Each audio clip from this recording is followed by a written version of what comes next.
Hi, I'm Steve Fearon. I'm responsible for our CRM on-demand business in EMEA and also what we call CRM sales development across Europe, Middle East and Africa. Your role bringing you to frequent contact with customers across EMEA. What in those conversations are you finding that customers are now looking for from their CRM systems? Okay, in current climates we've got two major changes happening at the moment. We've got the market, financial uncertainty. We've also got a disruptive technology change in the form of Web 2. And this is dramatically changing the way organisations need to think about the way they interact, win and serve their customers. For example, it's going to be tougher in a downturn. There's going to be fewer customers around, less opportunity. It's going to be key for organisations to know who their customers are, to be on top of their sales processes, be on top of their sales productivity and the sales effectiveness. So in current climates, we really are seeing quite a demand in terms of improving that accuracy. So you mentioned now there's this responsibility then, this need for businesses across EMEA to more successfully engage with their customers. So what's involved in that? Okay, we currently see four types of CRM solutions. We're seeing the classic operational requirement, which is still very important, a 360-degree view of your customer, and having efficiencies in your sales process, in your customer service, in your contact centres and your online presence. On top of that though, we're seeing a very specific industry CRM, so a financial services organisation is very different to a public sector doing case management processes. Those processes interacting with the customer are very different per industry.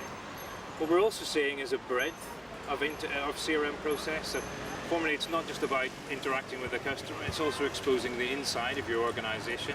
Very much an integrated CRM process where you go from the front office through to maybe exposing your availability to promise and your stock levels on an internet site. So that integration is quite key. Those three that I've talked about are quite process intensive. What we also see is a growth in the less process intensive, what we're calling social CRM. There are many tasks and lines of business that work in a more social way. Sales is a good example of that. Sales really don't like CRM systems or SFA systems that have been known. They like to network, they feed off each other, they want to have things in the right context. No salesperson actually likes typing data in for their management to see, but they do need to share and leverage the network of their peers. So for example, if somebody has sold something to a particular customer in one part of a country or in a different country or a different industry or product set, we want to learn from that wisdom of the crowd and let the sales guys connect and share that knowledge so they know what to go and sell next.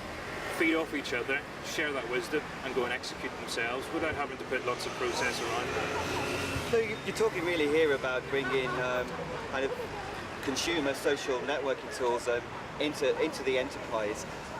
Is the business still able to keep control of the processes and the transactions and that visibility that the business would expect?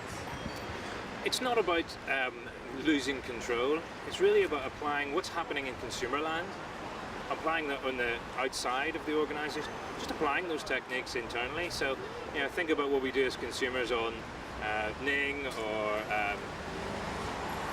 Flickr or those other sites. Just applying those same techniques to a business application and applying that inside the organisation. And sales is just a good example of where an organisation that can do that. Same thing could apply in customer service when, if I know that one set of customers has a particular fault, well, let's go and proactively tell others about that fault. Let's go proactively and tell them about a potential fix. Just learning from that wisdom of the crowd. It's just applying what's out there in consumer land, just applying it to the business application.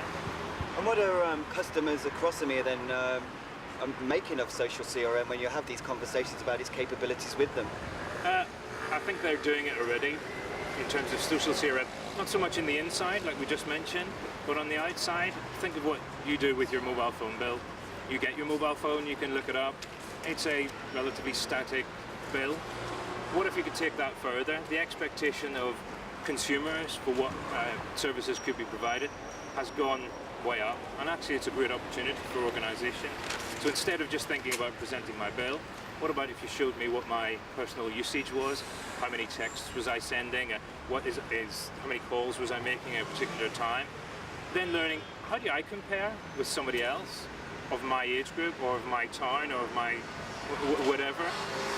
Learning from people who are like me, and then from there, what handset are they maybe using? why can't I have what they are? Do they like it? Setting up that whole customer to customer and feedback loop is actually more powerful than anybody listening to a vendor. So the expectation is there's more trust from a peer, from another customer, than there is from the vendor or a provider. Great, that's very useful. Thanks a lot for your time. Cheers, Mark. Thanks.